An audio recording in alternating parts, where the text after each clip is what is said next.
자, 이제 미국 증시도 연말로 가면서 이제 어느 정도 방향성은 이제 다 크게 나오진 않고 있습니다. 계속 기술적인 움직임을 보여주고 있는데요. 이제 오늘도 최원재 전문가와 함께 이런 미국 증시 세부적으로 어떤 걸 우리도 봐야 될 건지 좀 짚어보도록 하겠습니다. 전문가 나오셨습니다. 안녕하십니까? 네.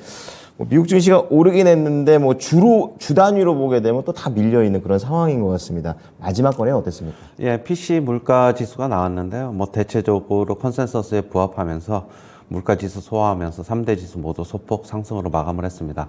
다우하고 S&P 500이 0.5% 상승했고 나스닥이 0.2% 상승했습니다. 업종은 에너지 업종이 강세를 보였는데 옥시덴탈이 3.5% 상승했고 대본에너지가 4% 상승, 석유 탐사 기구 업체인 헤스가 4.7% 상승했습니다. 11월 PC 가격 지수가 발표가 됐는데요. 전년 대비 5.5% 상승했는데 예상치는 5.6%였기 때문에 예상치보다 소폭 하회했고요. 전월 대비로 0.1% 상승했습니다. 그리고 11월 근원 PC 가격 지수도 전년 대비 4.7% 상승했는데 예상치는 4.6%였는데 예상치에 거의 부합을 했습니다. 전월 대비로도 0.2% 상승하면서 예상치에 부합을 했고요. 지금 11월 PC 가격 지수를 보면은 전반적으로 물가는 소폭 점진적으로 좀 떨어지고 있다. 그렇게 보고 있습니다. 월스트리트 저널은 주택시장 침체가 인플레 억제에 도움이 될 것이다라고 얘기를 하고 있는데요. 지금 주거 비용이 지금 CPI의 3분의 1을 차지하고 있기 때문에 내년 물가 상승률이 큰 폭으로 떨어질 수 있다라고 얘기를 하고 있습니다. 그다음에 블룸버그에서는 내년 미국 경제 연착륙 가능할 수도 있다라고 얘기를 하면서 다만 이제 중국 경제가 변수가 될 것이다라고 얘기를 하고 있는데요. 지금 일단 금리 상단치는 블룸버그 측에서는 5%를 보고 있고요. 내년 그러니까 후 24년이죠. 24년 1분기에 금리 인하를 할 것으로 보고 있고요. 만약에 경기 침체가 온다면은 내년 3분기가 경기 침체가 올 것이다라고 전망을 하고 있습니다.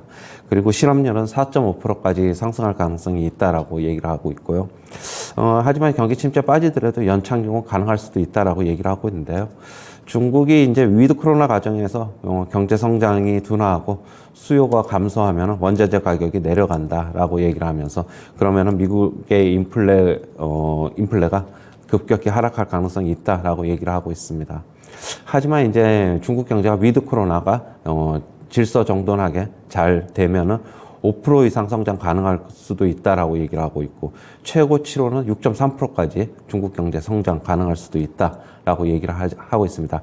하지만 중국 경제가 높은 성장률을 기록하면은 결국에는 원자재 수요 등이 급증할 가능성이 있어가지고 미국 등 다른 나라의 물가 상승 압력으로 작용할 수 있다라고 얘기를 하고 있습니다.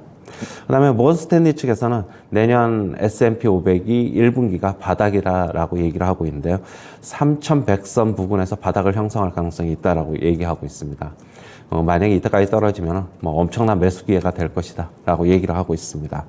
그다음에 CNBC 측에서는 산타랠리가 안 오면 약세장 더 심화될 수 있다라고 얘기를 하고 있는데요. 향후 주식시장에 암울한 징조일 수 있다라고 얘기를 하고 있습니다. 이번 주 국내 증시는 박스권을 형성할 것으로 보고 있는데요. 일단 2,300에서 한 2,360 정도, 많이 가면 2,370 정도의 박스권 예상하고 있습니다. 네.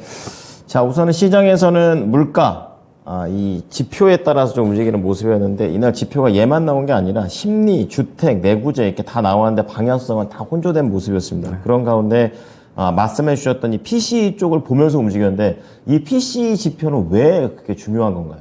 일단 연준이 제일 선호하는 지표이기 때문에 좀 그렇고 네네. 이제 좀 전에 말씀하신 대로 모든 지표들은 조금 혼재돼 있어요. 미시간대 기대 인플레이션 같은 경우는 1년 치가 네. 지금 4.5%로 나타나면서 결국에는 어느 정도 좀 심리도 좀 안정을 찾아가는 게 아닌가 그렇게 보고 있고 네. 일단 소비 같은 경우는 하지만은 급격히 좀 감소하고 있다라고 보고 있습니다. 일단 향후에 물가 지수가 계속적으로 CPI도 내년 1월 12일에 나오는 것으로 알고 있어요. 네. 계속적으로 지표들 체크해봐야 될 것으로 보고 있습니다. 네.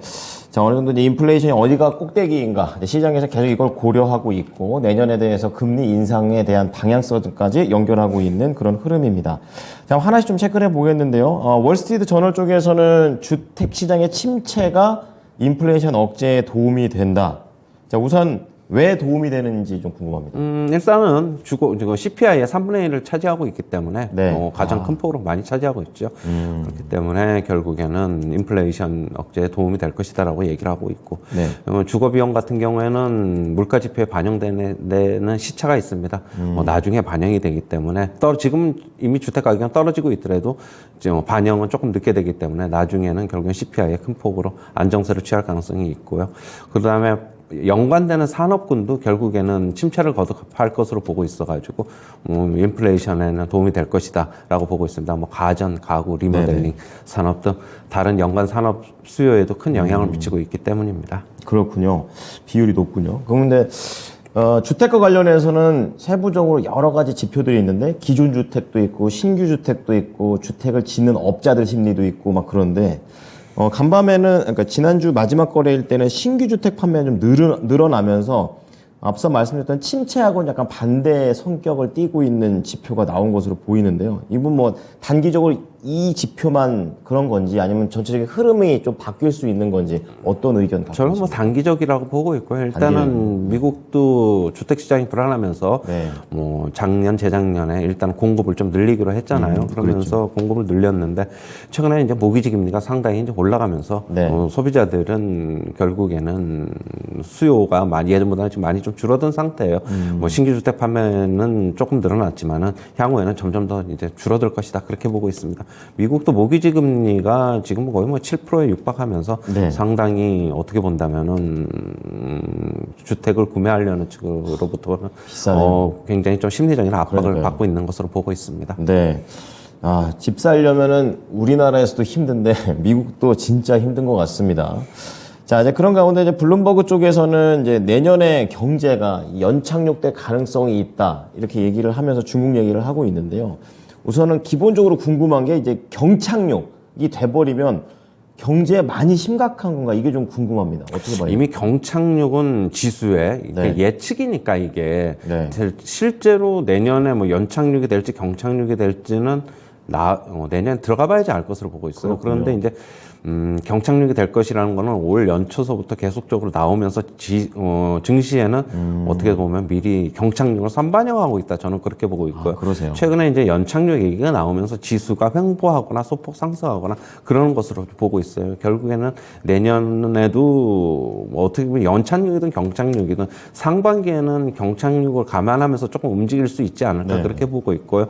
연착륙이 만약에 상반기가 지나서 가능하다고 하면 지수는 오히려 상승할 수 있다. 저는 그렇게 보고 있습니다. 그렇군요. 이미 어느 정도 선반영됐다라고 말씀을 해주시니까 마음이 좀 놓이고요. 그리고 상반기부터 되는 이런 흐름에 대해서 좀 더 시나리오별로 잡아주셨습니다. 여기에서 보면 중국 경제가 변수다 이렇게 얘기하고 있는데 이거 코로나가 폭증해서 이런 것 때문인 거 아닙니까? 그 맞아요. 그러니까 지금 위드 코로나 정책으로 이제 중국도 가고 있는데. 실제로 그렇죠. 네. 그런데 이제 결국에는 위드 코로나 과정을 예전에 이제 과거에 선진국이나 우리나라들은 이제 우리나라를 보면은 결국에는 그런 과정이 험난했잖아요. 결국에는 뭐 소비도 확 늘어날 것 같지만 실질적으로는 방역을 뭐 조이면은 소비도 줄어들고 그랬는데 그런 과정을 되풀이할 것으로 보고 있고 중국도 결국에는 위드 코로나가 잘 되면은 중국의 성장률은 6% 넘어서까지도 이제 성장할 수 있다고 보고 있고 만약에 그렇게 되면은 위드 코로나가 잘 안 되면은 수요가 줄어들면서 다른 나라 인플레이션에는 뭐 긍정적이다 이렇게 보고 있고요. 만약에 중국 경제가 급격히 다시 회복을 하면은 결국에는 중국이 막대한 수요를 원자재에서 일으킬 수 있어가지고 다른 나라에도 인플레이션에 안 좋을 것이다 이렇게 보고 있어요. 결국엔 중국 경제가 상당히 내년에 뭐 미국 등 다른 나라에 뭐 중요한 변수가 될 것 같다 그렇게 보고 있습니다. 네, 중국도 어떻게 보면은 정책 때문에 한 박자 늦게 다른 나라들을 따라서 위드 코로나를 겪고 있는 상황입니다. 근데 워낙에 또 나라가 크다 보니까 이제 이 나라의 흐름이 미국 그리고 국내 정치에도 계속 영향을 미칠 것으로 좀 내다 보셨습니다. 자, 그러면 이제 모건 스탠리 얘기 좀 해보겠습니다. S&P 500이 내년 1분기가 바닥이다. 근거가 있는 겁니까?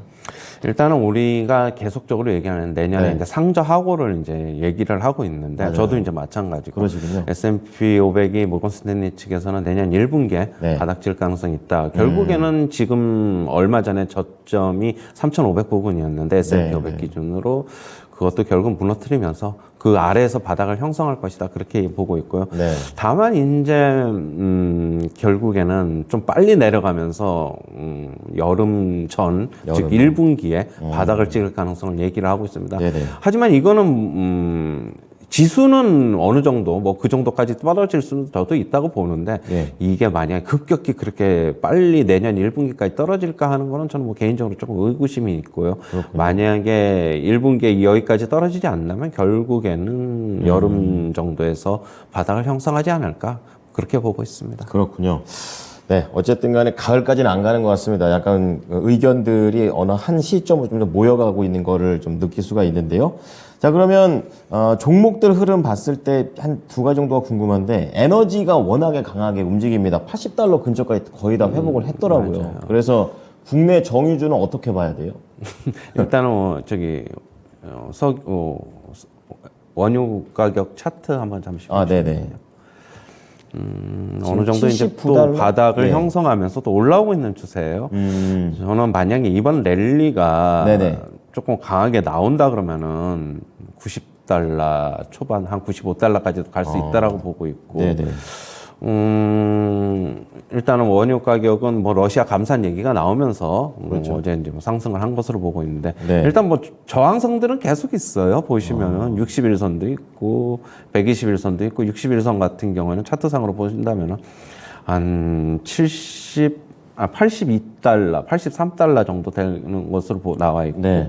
121선은 한 87달러 정도 되는데 이거 다 돌파도 다이렉트로는 불가능하지만 부담되죠. 어느 정도 좀 등락을 거듭하면서 예, 90달러 초반 가능성도 좀 열어놔야 되지 않나 그렇게 보고 있습니다. 일단 만약에 90달러가 넘어가게 되면은 저번에 고점이 93달러였는데 93.7달러였는데 이거 살짝 넘어가나 한 95달러 선까지도 상승 가능하지 않을까 그렇게 보고 있고요. 네. 국내 그래서 저도 이제 어제 좀 S-오일 차트를 좀 봤는데요. 네. 유가하면 정유주는 뭐 대표적으로 뭐 중소형주, 한국석유, 흥구석유 뭐 이런 것도 있지만 그 중앙에너비스 이런 것도 있지만 S-오일만 좀 본다면 S-오일도 어느 정도 바닥권에서는 좀 이제 탈피한 것으로 보고 있고 계속 지지선이 21선에서 지지를 받고 있어요. 그 이하로는 좀 안 떨어지고 있다. 네네. 어제도 금요일장에도 국내 시장 큰 폭으로 하락을 했지만은 S-오일 같은 경우는 오히려 소폭 하락하면서 밑꼬리 달면서 양봉 나왔어요. 그렇게 네. 본다면은 어느 정도는 이제 조금 S-오일 같은 경우도 상승할 수 있지 않나 그렇게 보고 있습니다. 그렇군요. 자, 그럼 국내로 넘어가 보도록 하겠습니다. 뭐 앞서 CNBC 쪽에서 산타랠리 안 오면 약세장이 심화된다. 이미 뭐 성탄절에 지나가 버린 그런 상황인데요. 이번 주 어떻게 보십니까? 일단은 이번 주는 제가 뭐 예측하는데 일단 2300선에서 많이 가면은 네. 박스권 상단은 한 2,350 정도가 되지 않겠느냐 그렇게 보고 있고요. 만약에 강세가 나온다면 주 초에 나올 것이다. 뭐 배당 관련 매수세가 있기 때문에 네네네. 저는 그렇게 보고 있고 네네. 그러면 주 후반으로 가면은 약세가 될 수도 있다 그렇게 보고 있습니다. 일단은 지나친 기대는 좀 상가해야 될 것으로 보고 있고 미국 증시 같은 경우도 일단은 하락이 조금 멈췄어요. 일단은 그렇게 본다면 이번 주에는 소폭이나마 점진적인 조금 상승도 나올 수 있다라고 보고 있고 대신 미국 증시도 큰 폭의 상승은 나오기 힘듭니다. 왜냐하면 계속적으로 매물이 나올 가능성이 있어요. 그러면 국내 증시 같은 경우에도 지금 차트 잠시 한번 보시면요. 네. 어제 2313선에서 금요일자 마감을 했는데 그랬네요. 61선을 깼어요. 그러면 올라간다고 하더라도 또 61선에 또 저항 또 부딪히는 거예요. 그러면 5일선도 있고 제가 계속 11선 중요하게 보자고 했는데 11선도 있고 61선, 5일선, 11선 계속 위로 가면 갈수록 또 매물이 나올 가능성 많다. 부담이네요. 저항에 부딪힌다라고 예. 보고 있고요.